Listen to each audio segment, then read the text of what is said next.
بسم اللہ الرحمن الرحیم، اللہم صلی علی محمد وعلی آل محمد۔ علی بھائی، آج کا پہلا سوال ہے، آج کل یوٹیوب پر ایک غیر مسلم ریسرچر ڈین گبسن کی ایک پروپیگنڈا ویڈیو کافی وائرل ہو رہی ہے، جس میں تاریخی حقائق اور زمینی حقائق کی روشنی میں یہ بات ثابت کرنے کی کوشش کی گئی ہے کہ مسلمانوں کا موجودہ قبلہ دراصل بنو عباس کے دور ملوکیت میں اسٹیبلش کیا گیا۔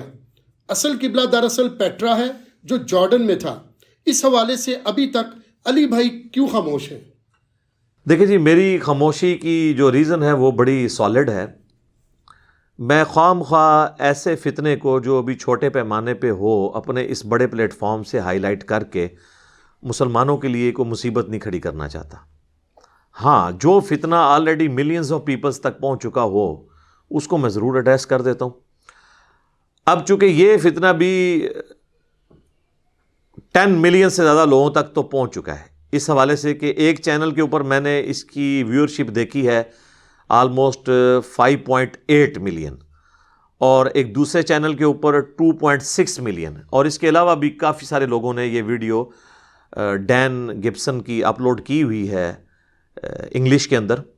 اب چونکہ انگلش تو آلموسٹ ہمارے تمام جتنے بھی یونیورسٹیز اور کالجز کے اسٹوڈنٹس ہیں یا پڑھے لکھے لوگ ہیں، اور ہماری دعوت کے ساتھ زیادہ تر وہی لوگ ریلیٹڈ ہیں جو پڑھے لکھے ہیں، ڈاکٹرز، انجینئرز اور ججز اور ایڈوکیٹس، ہر فیلڈ سے پڑھے لکھے لوگ چونکہ اٹیچ ہیں، تو اب وہ چونکہ انگریزی جانتے ہیں، کافی عرصے سے وہ میرے پیچھے پڑے ہوئے تھے کہ میں اس کے اوپر کوئی ویڈیو ریکارڈ کرواؤں، تو میں سب کو ٹال دیتا تھا کہ یار ابھی اس فتنے کو اس طریقے سے پذیرائی نہیں ملی، ہم خواہ اسے اردو ریکارڈنگ میں لے آئیں، اور جو لوگ انگریزی نہیں جاننے والے ان کو پہلے اس فتنے کے بارے میں بتائیں اور پھر ان کو ایجوکیٹ کریں، تو یہ ان پہ ظلم ڈھانے کے مترادف ہے، تو یہ بڑی سخت زیادتی والی بات ہے۔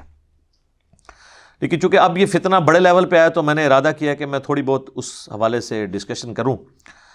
یہ ڈین گبسن کی جو ویڈیو ہے یہ آلموسٹ 1.5 گھنٹے کی ہے، 1 گھنٹہ اور 25 منٹ، اور اس ویڈیو کی اگر میں آپ کو بتاؤں نا، بنیاد سب کی سب تھیوریز کے اوپر ہے۔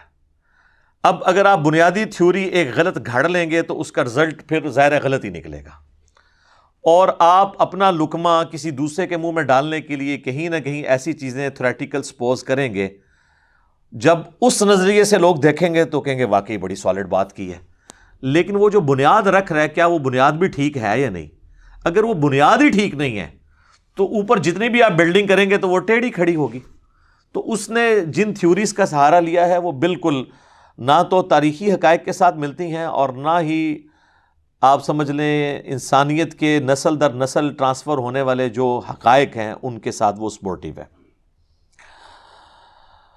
مثلا اس نے اس ویڈیو کے اندر چند ایک پرانی مساجد دکھائی ہیں جو یہ ثابت کرنے کی کوشش کی ہے کہ یہ آلموسٹ جو ہے وہ جارڈن میں پیٹرا کی طرف ان کا رخ ہے۔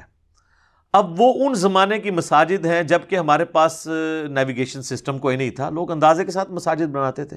ایون آج کے دور میں بھی جن لوگوں کو نیویگیشن سسٹم کا یا نارتھ اور ساؤتھ کو لوکیٹ کرنے کا میگنیٹک فیلڈ کے ذریعے سے نہیں پتا، تو وہ آج کل بھی قبلہ فائنڈر کے بغیر جو نکال رہے ہوتے ہیں، کئی ایک مساجد کے قبلے جو پچھلے 10-12 سالوں میں بنی ہیں ان کے بھی غلط ہیں، تو آج سے اگر 1200-1300 سال کی ایک مسجد آپ اٹھائیں اور کہیں جی اس کا قبلہ دیکھیں اس طرف ہے، اور پھر آپ ڈائریکشن بھی بے ایمانی کے ساتھ وہ والی لے رہے ہیں کہ جہاں دونوں طرف چانسز ہیں، اور اس میں آپ کو علم الکلام اور پھکی والا اینٹی وینم والا جواب دیتا ہوں کہ پاکستان میں آپ مدینہ شریف کی طرف رخ کریں یا کعبہ شریف کی طرف رخ، آلموسٹ ایک جیسا ہی بنتا ہے، کیونکہ ہم اتنی دور ہیں ان سے، چند ایک ڈگریز کا فرق ہے۔ ذرا سی بھی مسجد ٹیڑھی بنی تو جب آپ وہاں تک پہنچتے اب ظاہر ہے کہ یہاں ہلکا سا ٹیڑھا، اور یہ بڑھتے بڑھتے آپ دیکھیں جب آپ 2-2.5-3 ہزار کلومیٹر دور پہنچے تو کتنا فرق پڑ جائے گا۔ تو اب یہ ہم کہنا شروع کرتے ہیں کہ یہ جی، اور تھوڑا سا اور ٹلٹ ہو جائے تو بغداد شریف بن جاتا ہے، تو آپ یہ کہیں گے یہ پہلے زمانے میں مساجد بغداد شریف کی طرف ہوتی تھی۔ اس کا چیک کرنے کا طریقہ یہ ہے کہ آپ ان جگہوں کی مسجدیں اٹھائیں جہاں آپ کو 180 ڈگری کا پتہ چلے، اور وہ آپ کو بتا دیتے ہیں، آپ کو کہیں دور دراز جانے کی ضرورت نہیں ہے۔ مدینہ شریف کی کوئی مسجد نکالیں نا، کیونکہ مدینہ شریف میں آلموسٹ اپوزٹ ڈائریکشن بن رہی ہے. یعنی مدینہ شریف میں اگر مسجد نبوی شریف ہے نا، یہ روضہ شریف یہاں پہ ہے اور امام کعبہ یہاں پہ کھڑے ہوئے ہیں، تو خانہ کعبہ اگر اس طرف بن رہا ہے نا تو پیٹرا اس طرف بن رہا ہوگا. ٹھیک ہے. لیکن اگر آپ اس طرف سے دیکھ رہے ہیں اور ہزاروں کلومیٹر دور ہوں تو چاہے آپ خانہ کعبے کی طرف رخ کریں یا پیٹرا کی طرف، 19-20 کا ہی فرق نظر آئے گا. فرق اس وقت پتا چلے گا. یا میں وہ چونکہ کہہ رہا جی میں میتھمیٹیکل ریالٹیز کے ساتھ آیا ہوں، تو اس کا تو مجھے پتا نہیں ہے کہ میتھمیٹیشین ہے یا نہیں، لیکن میں نے تو انجینئرنگ کی ہوئی ہے اور میتھمیٹکس، اپلائیڈ میتھمیٹکس پڑھی ہوئی ہے ہم نے. تو اگر آپ نے کوئی اس طرح کا پرابلم لے کے آنا تو مدینہ شریف یا ایسی جگہوں کی مساجد کے نقشے لے کے آئیں جہاں پہ 180 ڈگری ہو پیٹرا اور خانہ کعبہ، اور پھر بتائیں کہ جی دیکھیں یہ قبلہ اس طرف تھا اور مسجد اس طرف بنی ہوئی ہے. اب وہ لے کے ایسی جگہ کا آتا ہے کہ جہاں ذرا سا بھی ٹیڑھا ہو جائے. اور پھر وہ خود بھی مانا ہے اس میں کہ کئی ایک مساجد ایسی ہیں کہ جو پیٹرا اور کعبے کے درمیان ہے، اور اختلاف سے بچنے کے لیے لوگوں نے بنا دی کہ نام نہ ادھر نہ ادھر، تو درمیان میں کریں. جو اختلاف سے بچنا تھا نہ ادھر کی بجائے وہ ادھر کر لیتے نا، نکال ہی دیتے اس اختلاف کو. وہ سارے پرانے زمانے کی مساجد ہیں. ایون نارتھ امریکہ میں نے بتایا 8 سے 100-150 سال پہلے جو مساجد بنی ہیں وہ بھی غلط بنی ہیں. اس کے اوپر میں نے الگ سے ایک ویڈیو ریکارڈ کروائی ہے کہ نارتھ امریکہ میں آپ نے قبلے کو لوکیٹ کرنے کے لیے اب نیویگیشن سسٹم کو یوز کرنا ہے. ٹھیک ہے. وہ ساؤتھ کی طرف سے وہ پہلے قبلے بنے ہوئے ہیں، وہ نارتھ کی طرف سے بنتے ہیں. وہ پوری میری ایک ویڈیو ڈائریکشن آف قبلہ ان نارتھ امریکہ، آپ یہ یوٹیوب پہ جا کے لکھیں تو میں نے وہ پوری کی پوری ساری چیزیں جو ہیں اس میں کھول کے بیان کی ہیں.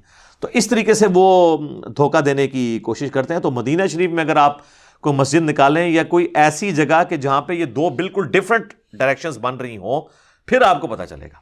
اب مدینہ شریف میں کیا ہے کہ مسجد نبوی شریف میں اگر آپ کھڑے ہو نا قبلہ رخ، یعنی میں اب اس طرف کیمرے کی طرف منہ کیا یا آپ لوگوں کی طرف آڈینس کی طرف، اگر میں قبلہ رخ ہوں نا مسجد نبوی میں، تو لیفٹ پہ میرا ایسٹ آتا ہے، یعنی سورج یہاں سے نکل رہا ہوتا ہے، اور رائٹ پہ میرا ویسٹ آتا ہے.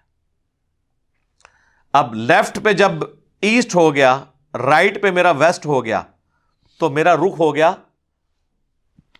ساؤتھ کی طرف، جنوب کی طرف. تو مسجد نبوی شریف سے یا مدینہ شریف میں قبلہ آلموسٹ ساؤتھ کی جانب ہے. ہمارا قبلہ آلموسٹ ویسٹ ہے. تھوڑی ڈگری کا فرق ہے، لیکن میں ایک موٹی موٹی بات کر رہا ہوں، باقی ڈیٹیلز اس ویڈیو میں آپ دیکھ لیں. تو اتنا فرق ہے. اب مسجد نبوی شریف میں آلموسٹ ساؤتھ کے اندر قبلہ ہے، لیکن جو پیٹرا ہے نا وہ اس طرف پیچھے بنتا ہے، آلموسٹ اس طرف شمال مغرب میں. تو اتنا زیادہ ڈفرنس ہونا تھا. اگر وہاں کی کوئی مسجد یہ ڈین گبسن نکال کے دکھاتا نا تو وہاں اس کی چوری پکڑی جانی تھی.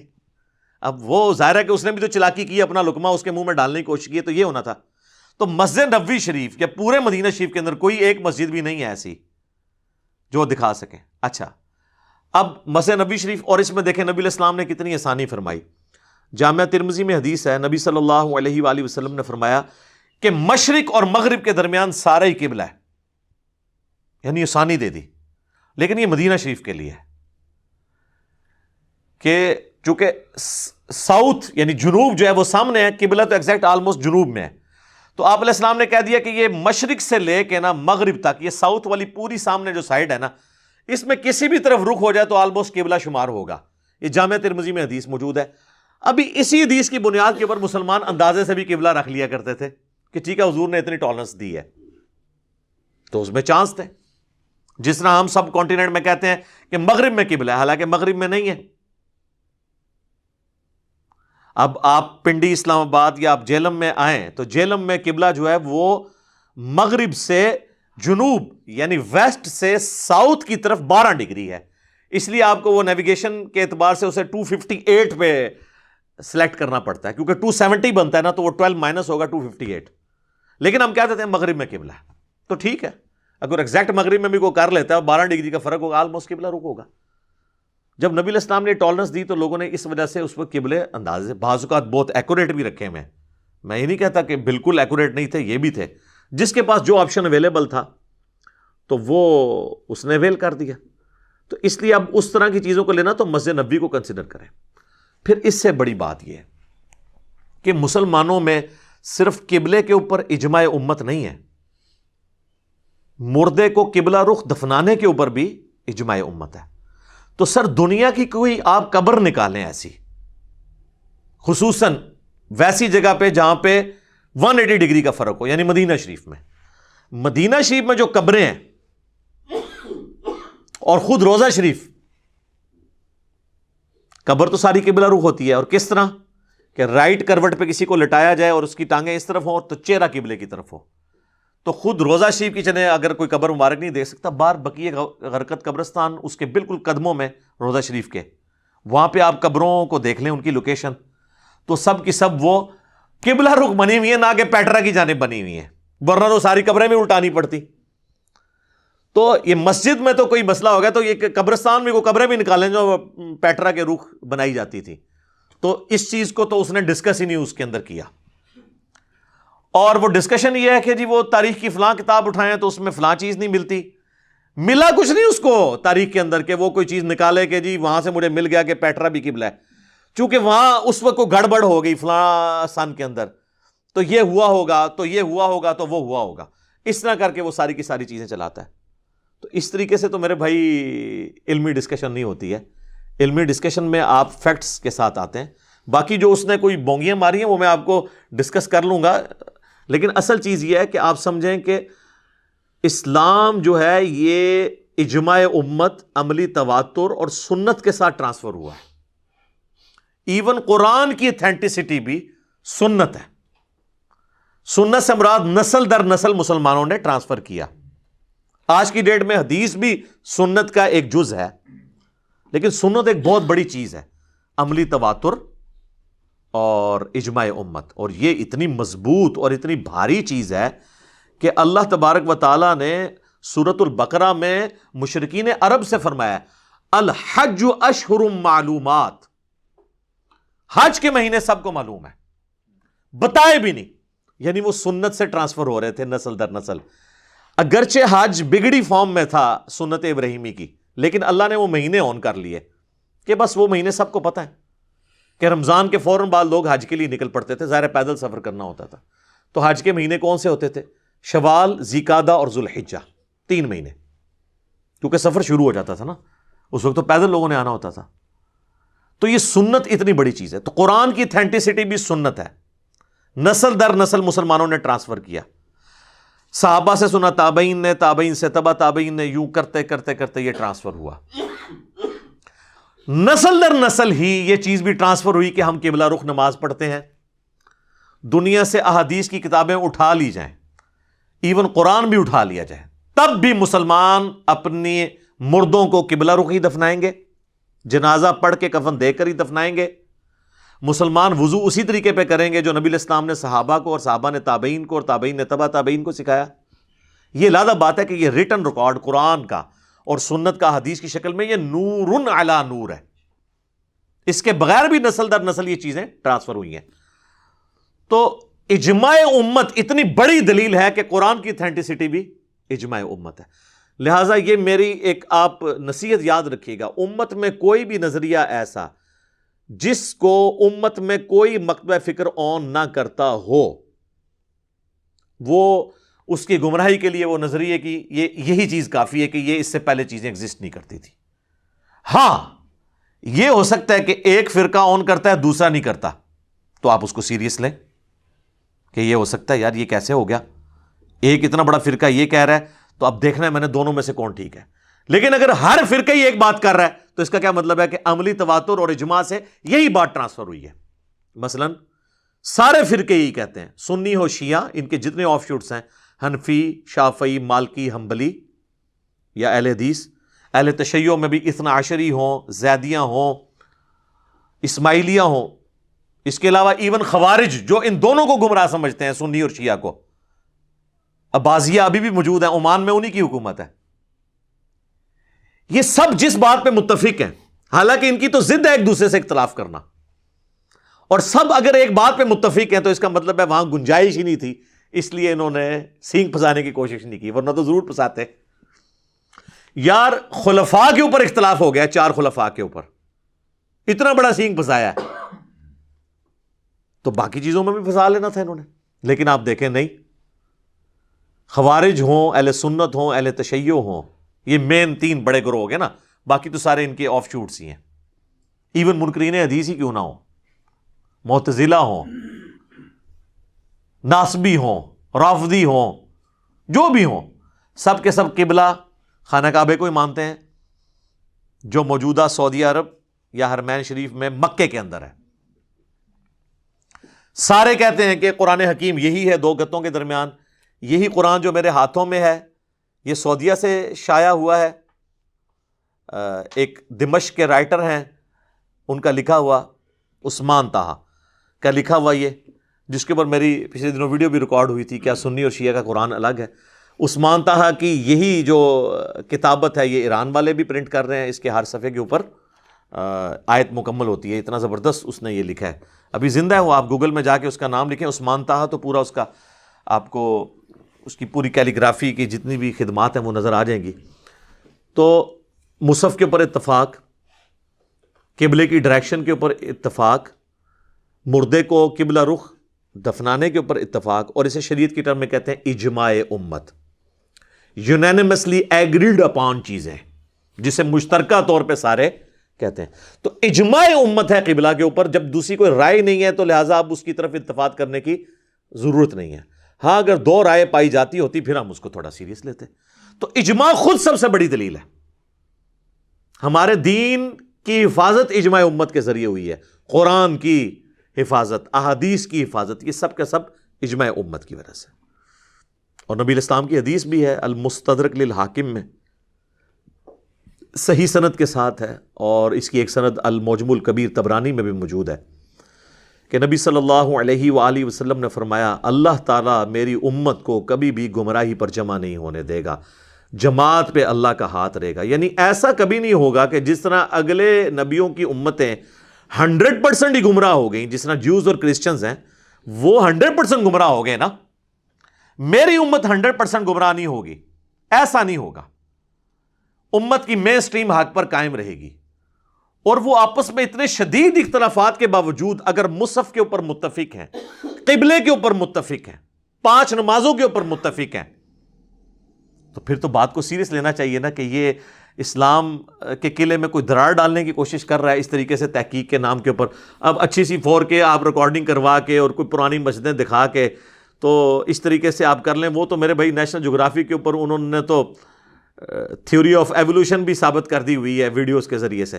وہ اس طرح تو نہیں ثابت ہوتی ہیں، وہ چیز ہونی چاہیے جو جوڈیشری میں پروف بھی ہو سکے. تو ظاہر ہے چونکہ ان کو کوئی چیلنج نہیں کر سکتا اس حوالے سے، تو وہ بس پھر چلتی رہتی ہیں. تو یہ بھی انہوں نے بالکل ایک گمراہی کا راستہ کھولا ہے. ایسا نہیں ہے کہ یہ اس طریقے سے ہو، بلکہ اللہ تبارک و تعالیٰ نے اس امت کی حفاظت کی ذمہ داری خود لی ہے اجماع امت کے ذریعے سے.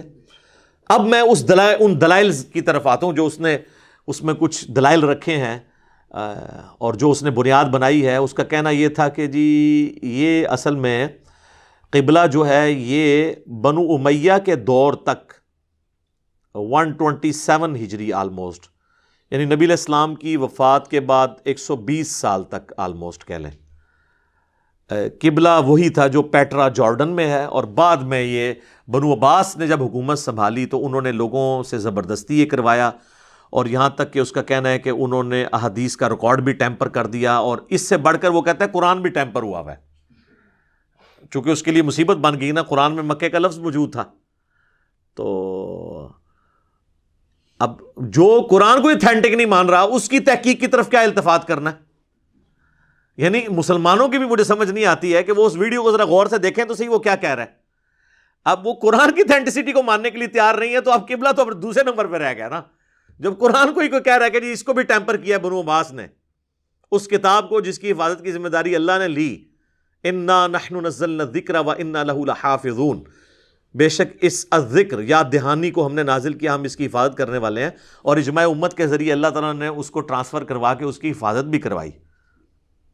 آج آپ دیکھیں قرآن کے اینڈ کے اوپر حفاظ اسے اتھینٹیکیٹ کرتے ہیں کہ ہم نے اسے حرف بہ حرف پڑھا ہے، اس میں کوئی غلطی نہیں ہے. تو وہ حفاظ کہاں سے بات کر رہے ہوتے ہیں؟ اپنی یادداشت سے، جو کریم کر کے نسل در نسل چیزیں ٹرانسفر ہوئی ہیں. دنیا میں کوئی کتاب نہیں جو اس طریقے سے ٹرانسفر ہوئی ہو کہ اس وقت بھی ملینز آف پیپل ہیں جنہیں زبانی یہ مکمل اتنی موٹی کتاب یاد ہے. تو اس میں ٹیمپر ہونے کے چانس کیا تھے؟ پھر میں بتا رہا ہوں کہ سنی شیعہ جو آپس میں اس قدر بڑی دراڑ ہے، اس کے باوجود اس بات کے اوپر متفق ہیں یہ کتاب وہی ہے، قبلہ وہی ہے. حالانکہ ان کی تو یہ ہونا چاہیے تھا کہ وہ اس کو ضد کے اندر کرتے، تو قبلے میں بھی یہی کرنا تھا. مجھے بتائیں، اس کا کہنا یہ ہے کہ یہ سنیوں کا جو قبلہ ہے بنو امیہ کا اور خلفائے راشدین کا اور نبی الاسلام کا، وہ پیٹرا تھا، بنو عباس نے بعد میں یہ قبلہ کیا ہے. تو میرے بھائی اگر یہی بات ہوتی نا کہ یہ قبلہ شیعہ کا ہوتا جو مکے والا ہے، تو سعودی حکومت تو پہلے آ کے اس قبلے کو واپس پیٹرا لے کے جاتی. جو آج بنو امیہ کی غلط چیزوں کا دفاع کر رہے ہیں، تو انہوں نے بنو امیہ کے قبلے کا بھی دفاع کرتے ہوئے کعبے کو شفٹ کر دینا تھا پیٹرا میں. تو ایسا تو نہیں ہے. تو سنی شیعہ ضد میں آ کے یہ کام شروع کرتے تھے. اب اس کیس میں یہ ہے کہ اس کا موقف یہ ہے کہ بنو امیہ کا قبلہ جو ہے نا وہ پیٹرا تھا، اور اس سے پہلے خلفائے راشدین کا اور نبی الاسلام کا. بنو عباس نے اسے چینج کیا. سپوز بنو عباس نے کیا، بنو عباس بھی خیر کوئی شیعہ علی سے اچھا سلوک نہیں کرتے تھے، لیکن سپوز کر لیا کہ اگر وہ اینٹی بنو امیہ تھے تو پھر تو یہ بنا کہ شیعہ کا قبلہ جو ہے وہ مکے والا ہوا اور سنیوں کا قبلہ پیٹرا والا ہوا. تو سنی تو آج تک بنو امیہ کا جھوٹا دفاع کر رہے ہیں، تو قبلے میں بھی انہوں نے یہ کر دینا تھا. لیکن دیکھ لیں سارے ادھر ہی جا رہے ہیں. ایسا نہیں ہے. اہل تشیع کو بھی آپ دیکھ لیں کہ ان کی اصل میں جو بڑی بڑی زیارتیں عقیدت کی جگہیں وہ تو عراق کے اندر ہیں، لیکن انہوں نے بھی یہ جرت نہیں کی ہے کہ وہاں پہ شفٹ کر دیں کعبے کو، یا کہیں کہ جی کعبے کی ایکٹیویٹیز حج کی یہاں پہ پرفارم ہوں گی. اچھا اب آ جائیں حج کے اوپر بھی اجماع امت ہے. اب حج سے ریلیٹڈ جتنی آیات ہیں قرآن میں، اور حج ان 1400 سال میں کبھی رکا نہیں ہے، نسل در نسل لوگ جا رہے ہیں. اور آپ کو میں بتاؤں کہ پیٹرا اور کعبہ میں آلموسٹ 1000 کلومیٹر کا فرق ہے. اگر یہ حج جس سال شفٹ ہوا تھا ادھر سے ادھر تو ترتلی پڑ جانی تھی کہ جی پہلے تو حج کے لیے وہاں جاتے تھے، اب لوگ یہاں پہ جاتے ہیں. کہیں تو کہیں پہ رپورٹ ہوا ہوتا، کسی غیر مسلم نے تاریخ میں رپورٹ کیا ہوتا، کسی مسلمانوں کی تاریخ میں رپورٹ ہوا ہوتا. اور یہ کیا کہہ رہا ہے؟ وہ کہہ رہا ہے جی عبداللہ ابن زبیر نے نا جب حکومت سنبھالی ہے نا 64 ہجری میں، جب آپ کو پتا ہے کہ یزید مر گیا، پہلے اس نے کوشش کی قبلے کے اوپر حملہ بھی کیا، کیونکہ پناہ لے لی تھی عبداللہ ابن زبیر نے خانہ کعبے کے اندر. تو وہ کہتا ہے کہ یہ جو عبداللہ ابن زبیر نے پناہ لی تھی نا کعبے کے اندر، یہ کعبہ پیٹرا والا کعبہ تھا، اس پہ منجنیق سے حملے کیے ہیں شام والوں نے. اور اس کے بعد دیکھیں اس نے کیسے فلنگ دی بلینکس کیا. اس نے کہا کہ وہ چونکہ وہ کعبہ اس میں وہ کہتا ہے جی خود ہی آتا ہے ان کی حدیث کی کتابوں میں کہ کعبہ جو ہے وہ یزید کے دور میں ڈیمیج ہو گیا، اور اس کے بعد عبداللہ ابن زبیر نے نیا کعبہ تعمیر کیا. وہ کہتا ہے وہ جو نیا کعبہ تعمیر ہوا ہے نا، اب یہ بات تو ٹھیک ہے اتنی، اب اس نے بیچ میں لقمہ یہ ڈالا ہے کہ جو نیا تعمیر ہوا ہے نا وہ پیٹرا سے نا وہ حجر اسود کو شفٹ کر کے نا تو مکے میں لا کے اس نے نیا کعبہ بنایا ہے، تاکہ وہاں سے اہل شام دوبارہ مجھ پہ حملہ نہ کر سکے. انہیں کہانی وچ بنائی ہے، ثبوت نہیں، تھریٹی ہے، تھریٹیکل بات ہے. اور اگر تم ہماری حدیث کی کتابوں سے یہ لے رہے ہو تو ہماری حدیث کی کتابوں میں ہی موجود ہے کہ وہ کعبہ مکے کے اندر ہی تھا جو شفٹ ہوا ہے. اور انہی حدیث میں جس کو تم عبداللہ ابن زبیر کے حوالے سے الزام لگا رہے ہو کہ انہوں نے عبداللہ ابن زبیر رضی اللہ تعالیٰ عنہ نے قبلہ جو ہے وہ شفٹ کر دیا، کیونکہ 64 ہجری میں یزید مر گیا تھا، پھر 64 ہجری سے لے کے 73 ہجری تک 9 سال تک حجاز کے اوپر خلیفہ رہے عبداللہ ابن زبیر. اور شام کے اندر جو ہے وہ یزید کا بیٹا تو اس نے تو تخت کو چھوڑ دیا، مروان حاکم بن گیا. پھر مروان مرا تو عبد الملک بن مروان، اور پھر عبد الملک بن مروان نے 73 ہجری میں دوبارہ سے حجاج ابن یوسف کو یہ لالچ دی کہ میں نے تمہیں پہلے تو عراق کا گورنر بنایا، اب حجاز کا بھی بنا دوں گا، تم عبداللہ ابن زبیر کو جا کے قتل کرو. اور اس نے دوبارہ کعبے کے اوپر چڑھائی کی اور پھر عبداللہ ابن زبیر کو شہید کر دیا. یہ پوری ڈیٹیل صحیح مسلم کے اندر موجود ہے. اور پھر اس نے ضد میں آ کے نا اس کعبے کو توڑ کے دوبارہ سے تعمیر کیا جو عبداللہ ابن زبیر نے توڑوا کے بنوایا تھا جب غلاف کعبہ جل گیا تھا یزید کے دور میں. ٹھیک ہے، یہ پوری بات صحیح مسلم میں ڈیٹیل کتاب الحج چیپٹر میں آپ کو مل جائے گی. بخاری میں بھی اس کا وہ والا حصہ موجود ہے، بخاری و مسلم یہ دونوں کی حدیث ہے. نبی علیہ السلام اما عائشہ سے فرمایا کرتے تھے، اے عائشہ اگر مجھے خیال نہ ہوتا کہ تیری قوم نئی نئی جہالیت سے پھری ہے تو میں حتیم کو، جو کعبے کا ایکسٹینڈڈ والا پورشن ہے، اس کو توڑ کے کعبے کے اندر داخل کر دیتا اور ابراہیمی بنیادوں کے اوپر کعبے کو تعمیر کرتا، یعنی ریکٹینگولر شیپ میں. لیکن پھر میں خانہ کعبے کے دروازے کو زمین کے لیول پہ لے آتا تاکہ عام لوگ بھی جائیں.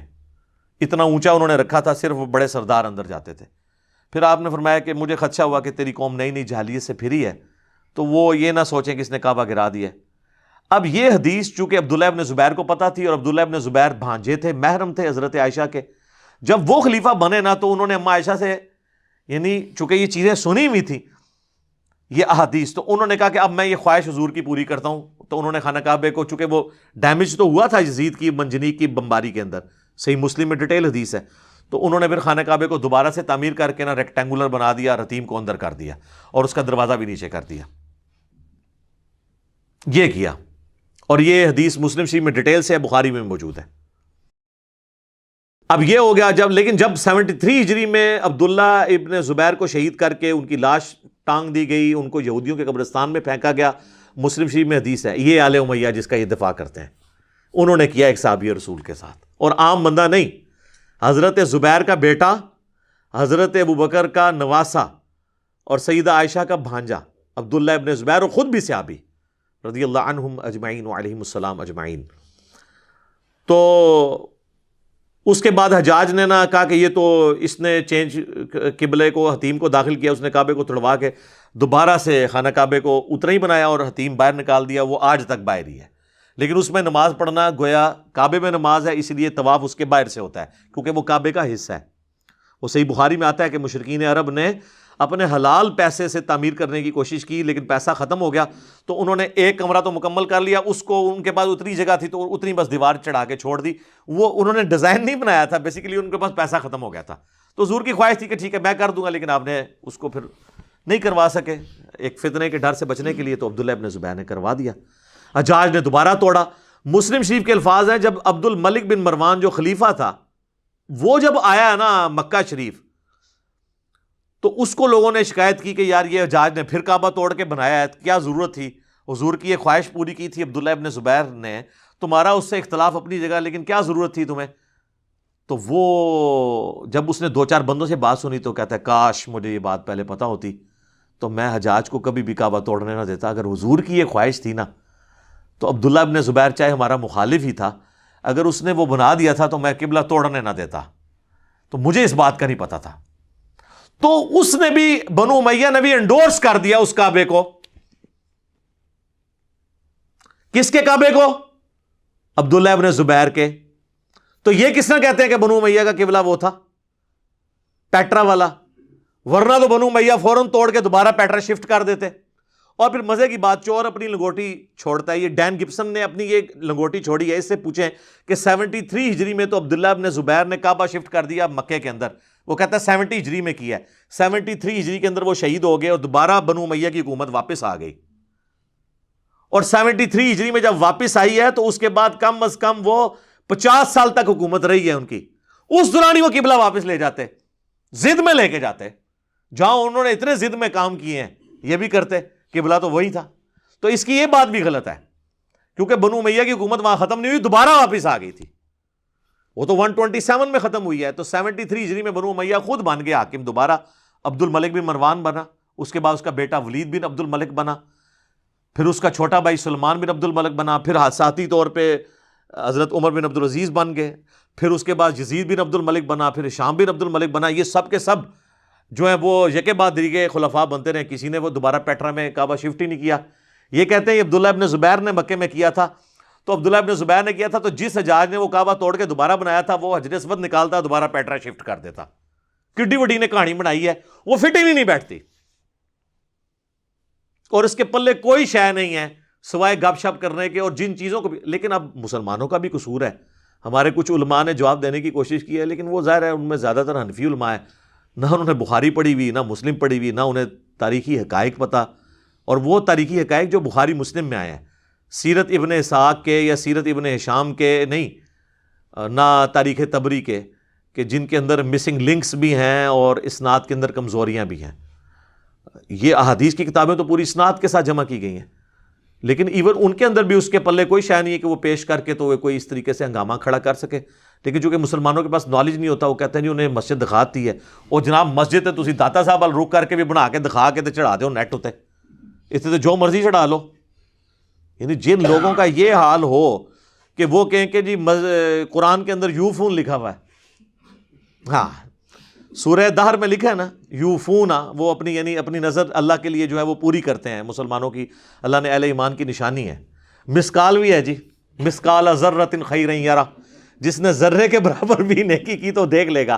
تو مسقال بھی موجود ہے جناب قرآن دے اندر، سورہ تکاثر دے، سورہ الزلزال دے اندر، سورۃ الزلزال میں، ٹھیک ہے۔ تو اس جن لوگوں کو جو تراویح سے بھی تراویح بنا لیں، ان بیچاروں نے کیا علمی ڈسکشن کرنی ہے، کیا علمی بنیاد کے اوپر انہوں نے باتیں کرنی ہے۔ تو انہوں نے جو کفار کی طرف اس طرح کے اعتراضات آتے ہیں، انہی کے اندر اتنے لوپ ہولز موجود ہوتے ہیں کہ آپ پکڑ سکتے ہیں۔ اب یہ کتنی بڑی دو نمبری اس کی پکڑی گئی ہے کہ عبداللہ ابن زبیر نے شفٹ کیا ہے، تو بھی اس کے بعد بھی تو 50 سال بنو امیہ حکمران رہے ہیں، تو واپس لے جاتے ہیں نا پیٹرا۔ اسپین تک حکومت پہنچ چکی ہوئی تھی بنو امیہ کی، یورپ ان کے پاس تھا، یورپ کا حصہ ہے نا اسپین، تو ان کے لیے مسئلہ تھا۔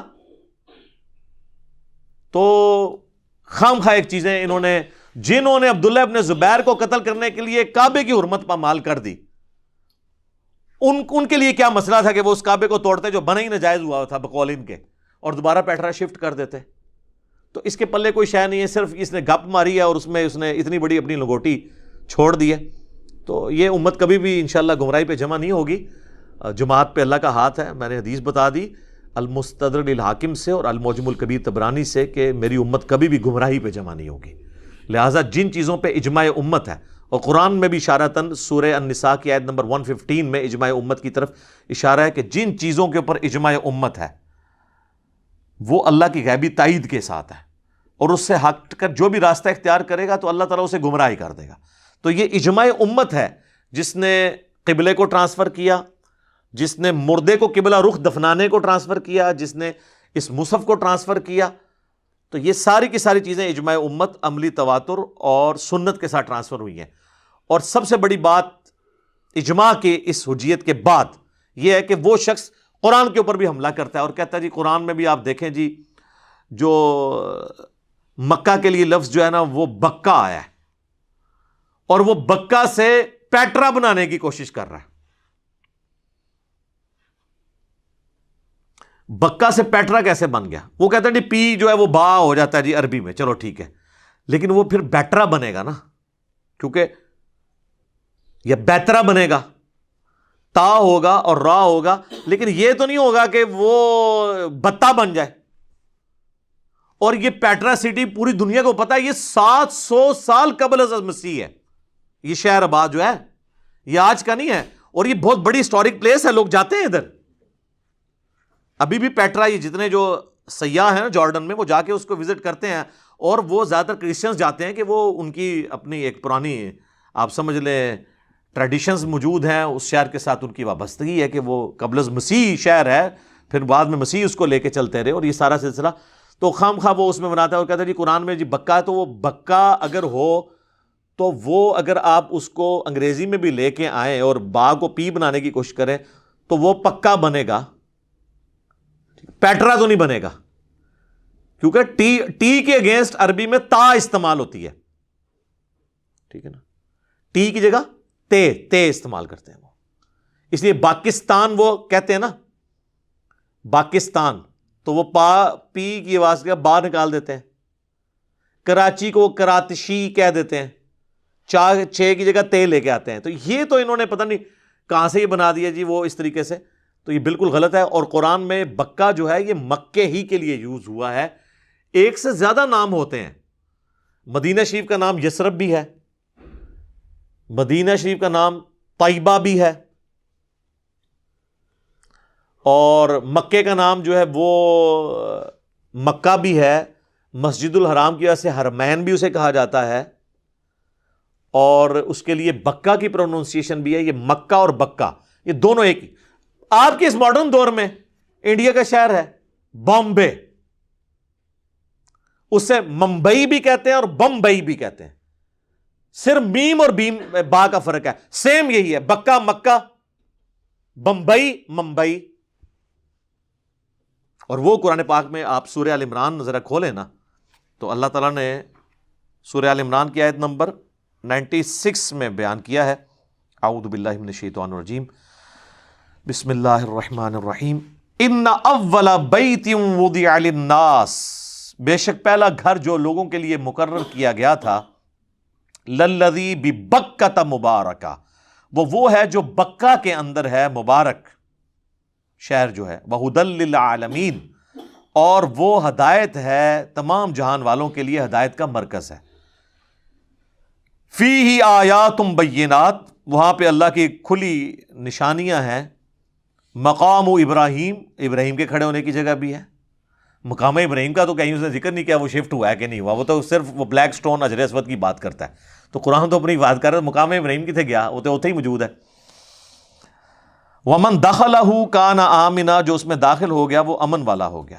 وللہ علی الناس حج البیت من استطاع الیہ سبیلا، اور اللہ کا حق ہے لوگوں پر کہ وہ اس گھر کا حج کریں جس کے پاس استطاعت ہو وہاں پہنچنے کی۔ تو حج تو کبھی بھی پیٹرا میں نہیں ہوا سر، حج تو ہمیشہ وہاں سے ہو رہا ہے، اور نسل در نسل حج رکا کبھی نہیں ہے۔ تو یہ کب یہ جو ہے امت نے اجتماعی طور کے اوپر یہ پوری کی پوری سنت چھوڑ دی ہے، جس میں نے علماء عرب کو بھی پھکی دی تھی، وہ یہ کہتے ہیں کہ رکوع کے بعد ہاتھ باندھنا سنت ہے۔ تو میں نے کہا کہ رکوع کے بعد ہاتھ باندھنا اگر سنت ہے تو پوری امت نے یہ باندھنے والی سنت چھوڑ دی اور ہاتھ ارسال الیدین شروع کر دیا رکوع کے بعد، تو کبھی تو ایسا ہوا ہوگا نا، کسی نے حکمن یہ کیا ہوگا، کوئی چیز رپورٹ تو ہوئی ہوگی کہ فلاں سن کے اندر یہ تلوار کے زور پہ ہوا، تو وہ بتائیں وہ تاریخ کا موڑ کب آیا تھا؟ نہیں، تو اس کا بنا ہاں، اور جب وہ موڑ آیا ہوگا تو امت میں کسی بندے نے اس کے خلاف کتاب بھی لکھی ہوگی؟ نہیں، ہاں موڑ اب آیا کہ بن باز نے، جو مفتی اعظم سعودیہ تھے، انہوں نے کہا کہ رکوع کے بعد ہاتھ باندھنا یہ سنت ہے، تو ان کے خلاف کتاب شیخ البانی نے لکھ دی اور کہا کہ مجھے یہ کوئی آر نہیں کہنے میں کہ یہ علماء عرب کی بدعت ہے۔ جیسے ہی راستہ بدلا، البانی صاحب جو عرب میں ہی محدث اعظم تھے، ویسے تو البانیہ کے تھے لیکن عرب میں بھی آج بھی مکہ یونیورسٹی جو ہے ام القریٰ اور مدینہ یونیورسٹی کے اندر سارے ان کے اسٹوڈنٹ ہیں جو ٹیچرز ہیں، انہوں نے مفتی اعظم سعودیہ کے خلاف کتاب لکھ دی، اور اس مفتی کے خلاف کتاب لکھی جو یہ کہتا تھا کہ نیلی چھتری کے نیچے اس دنیا میں شیخ البانی سے بڑا کوئی حدیث کا عالم نہیں ہے۔ اسی البانی نے اسی مفتی اعظم سعودیہ کے خلاف کتاب لکھی کہ یہ تو نے بدعت کی ہے رکوع کے بعد ہاتھ باندھنے والی، رکوع کے بعد ہاتھ چھوڑنے پر امت کا اجماع ہے، عملی تواتر ہے۔ تو دیکھیں جیسے ہی ٹریک بدلا ہے، کتاب آ بھی گئی ہے۔ 8 سے 1000 سال بعد جب لوگ سعودیہ میں ہاتھ باندھ رہے ہوں گے نا، تو لوگ پوچھیں گے یار یہ کب شروع ہوا، تو وہ بتائیں گے جناب فلاں سن میں شروع ہوا تھا اور شیخ البانی نے اس کو کتاب بھی لکھ دی تھی۔ تو یہ کب یہ قبلہ چینج ہوا ہے؟ کوئی کتاب ہو، کوئی چیز سامنے آئے خام خواہ۔ تو اس میں چونکہ یہ بکا کا لفظ ہے نا، تو وہ یہ کہتا ہے کہ جی اصل لفظ بکا اور اس کو پیٹرا بنا دیا، اور وہ کہتا ہے کہ جی لفظ بکا ہی ہے اور اس سے اس نے زبردستی پیٹرا بنانے کی کوشش کی۔ یعنی وہ اب اس کو آپ اس طرح ہی مثال سے سمجھیں گے، اگر کوئی شخص گدھے کے اوپر کالی اور سفید لکیریں پھیر دے تو زیبرا تو نہیں ہو مان سکتا، جو مرضی کر لے۔ زیبرا تو جو ہے وہ اس کی تو اپنی ایک اللہ نے اس کی عادتیں بنائی ہیں، وہ پتہ چل جائے گا۔ تھوڑا سا صابن ماریں گے تو دیکھیں میں نے تھوڑا سا صابن شیمپو لگایا تو یہ جو اس نے زیبرے والا کام کیا ہے ڈین گبسن نے، وہ کھل گیا آپ کے سامنے۔ اچھا اب اس کے وہ اس کا سہارا لیتا ہے اور کہتا ہے وہ جو دوسری آیت ہے نا سورۃ البقرہ میں، ایک اور آیت ہے سورہ فتح میں 24 نمبر آیت، پارہ نمبر 26 میں، وہاں پہ مکے کا لفظ تھا، اب وہ اس کو چبھ گیا، اب یہاں تو مکہ لفظ آ گیا، تو وہ یہ کہنا چاہ رہا ہے یہ بھی بکا تھا، یہ بعد میں کاتب نے غلطی کر کے نا وہ با کا نقطہ جو یوں نا اس بیچ میں لے کے اس کو مکہ بنا دیا، جو ظاہر ہے وہ جب ایک غلطی کی ہے تو دوسری کو، اب یہاں تو مکے کا لفظ تھا، یہ مکے کا لفظ تو اس کو چبھتا تھا قرآن سے، تو اس نے کہا یہ قرآن میں ہی تعریف ہو گئی ہے، یہاں بھی بکا تھا، یہ بعد میں بنو عباس نے نا اس کو مکہ بنوا دیا۔ تو دیکھیں، تو جو بندہ قرآن کی اتھینٹسٹی جو مشرق سے مغرب، شمال سے جنوب تک دنیا میں ایک ہی قرآن ہے، اس کو چیلنج کر رہا ہے، اس کی تحقیق جو ہے وہ کوڑا دان میں، بلکہ کوڑا دان کو بھی گندا کرنے والی بات ہے، وہ تحقیق جو ہے نا وہ پوٹلی باندھ کے نا اس کے منہ کے اوپر مارنی چاہیے۔ وہ یہ آیت تھی سورہ الفتح کی پارہ نمبر 26 میں، آیت نمبر 24 ہے، وَهُوَ الَّذِي كَفَّ أَيْدِيَهُمْ عَنْكُمْ وَأَيْدِيَكُمْ عَنْهُمْ۔ اللہ اپنی شان بیان کر رہا ہے کہ وہی اللہ ہے جس نے کافروں کے ہاتھ اے مسلمانوں تمہاری گردنوں تک پہنچنے سے روک کے رکھے اور تمہارے ہاتھ ان کی گردنوں تک، بِبَطْنِ مکہ، مکہ شہر کے وسط میں، یعنی مکے کے اندر تم بڑے تھوڑے تھے، تو اگر اللہ تعالیٰ نہ چاہتا، اللہ کی غیبی تائید نہ ہوتی، تو 124 بندوں کو مارنا کوئی کفار مکہ کے لیے مشکل کام تھا، لیکن اللہ نے ان کا دماغ ایسا معاف کیا، کبھی ان کو یہ خطرہ ہوا کہ باہر کے لوگ کیا کہیں گے، یہ اپنے خاندان کے لوگوں کو قتل کرتے ہیں، قریش کو ہی، کتنے سارا ان کے اوپر سوشل بیریئرز تھے، اس وجہ سے وہ ٹالریٹ مارتے ضرور تھے، وہ پھینٹی شینٹی لگاتے، قتل نہیں کرتے تھے. تو اللہ فرماتا ہے یہ میں نے ان کے اوپر بیریئر لگائے تھے جب مکے میں تھے. یہاں پہ لفظ مکہ ہے، وہ کہتے ہیں نہیں یہ تحریف ہوئی ہے، یہاں پہ بکہ تھا، یہ بنو عباس نے مکہ بنا دیا. تو میرے خیال ہے اب آپ خود ہی اندازہ لگا لیں کہ ان لوگوں کا علمی لیول کیا ہے، ان کی اس تحقیق کا لیول کیا ہے، اور کس بنیاد کے اوپر یہ ان چیزوں کو اس طریقے سے لے کے چل رہے ہیں. باقی میں نے کوشش کی ہے کہ اس پوری کی پوری ڈاکومنٹری میں جو چیدہ چیدہ پوائنٹ ہے اس کو کور کر دوں حقائق کی روشنی میں، اور ہم کوشش کریں گے انشاءاللہ جب یہ ویڈیو اپلوڈ ہو تو وہ تمام ریفرنسز جو اس سے جڑے ہوئے ہیں میں ایک ایک چیز اس میں ڈسپلے کروں، احادیث کے نمبرز بھی، آیات بھی، اور ایون ان کے امیجز بھی ہم لگا دیں گے، آپ خود دیکھ لیں. اور میں نے جو جتنے بھی علمی دلائل رکھے ہیں یہ اتنے اسٹرانگ ہیں کہ اس کے بعد کوئی گنجائش نہیں ہے کہ کوئی شخص التفات کرے اس طرح کی چیزوں کی طرف. باقی آپ کو میں پاکستانی قوم کو سمجھانے کے لیے ایک آخر میں مثال دے دیتا ہوں. یہ جو آپ ارطغرل غازی ڈرامہ دیکھ رہے ہیں جس کی سینکڑوں میں قسطیں ہیں، جس بندے نے ڈرامہ لکھا ہے نا خود اس سے پوچھیں، وہ کہتا ہے پوری تاریخ کھنگالنے کے بعد مجھے ارطغرل کے اوپر بمشکل 4 پیجز ملے ہیں کہ یہ کون تھا، اور اس نے 400 سے زیادہ قسطیں بنا دی ہیں، اور ان 400 قسطوں میں ہزاروں اس نے کریکٹر سمو کے سینکڑوں واقعات بھی داخل کر دیے ہیں. اور جس بندے نے لکھا ہے نا وہ کہہ رہا ہے مجھے 4 صفحے ملے ہیں. تو اس سے یہ پوچھیں یہ جو 4 صفحوں کو 4 لاکھ صفحے بنا دیا ہے تم نے، 4000 نہیں، وہ قسطیں ذرا آپ لکھنی شروع کریں. تو وہ کہتا ہے کہ میں نے یہ اس کو خود ایک ڈیزائن کیا ایک ڈرامے کے طور پہ اسے پیش کیا، لیکن پاکستانی قوم سمجھ رہی ہے کہ ایسا ہی ہوا تھا، یعنی ارطغرل کے ساتھ یہ اس طریقے سے ہوا تھا. اب آپ لوگ وہ کہیں گے جی ہم نے خود دیکھا ہے یہی ہوا رہا تھا. بس اسی طریقے سے جس نے ڈین گبسن کی وہ ڈاکومنٹری دیکھی ہے وہ کہتا ہے جی وہ خود ہم نے دیکھی ہے جی، وہ مسجد وہ تھوڑی سی پیٹرا کی طرف ہی تھی، لیکن میں نے آپ کو بتایا اس نے کتنے اس میں علمی دھوکے دیے ہیں جن کو میں نے آلموسٹ الحمدللہ اس مختصر وقت کے اندر بے نقاب کر دی ہے. باقی عقل والوں کے لیے یہ دلائل انشاءاللہ تعالی کافی ہو جائیں گے. اللہ تعالیٰ سے دعا ہے جو حق بات میں نے کہی اللہ تعالیٰ ہمارے دلوں میں راسخ فرمائے. اگر جذبات میں میرے منہ سے کوئی غلط بات نکل گئی تو اللہ تعالیٰ ہمارے دلوں ہی سے معاف کر دے. ہمیں کتاب و سنت کی تعلیمات پر عمل کر کے دوسرے بھائیوں تک پہنچانے کی توفیق فرمائے. سبحانک اللہم و بحمدک اشہد ان لا الہ الا انت استغفرک و اتوب الیک وما علینا الا البلاغ المبین. جزاکم اللہ خیرا.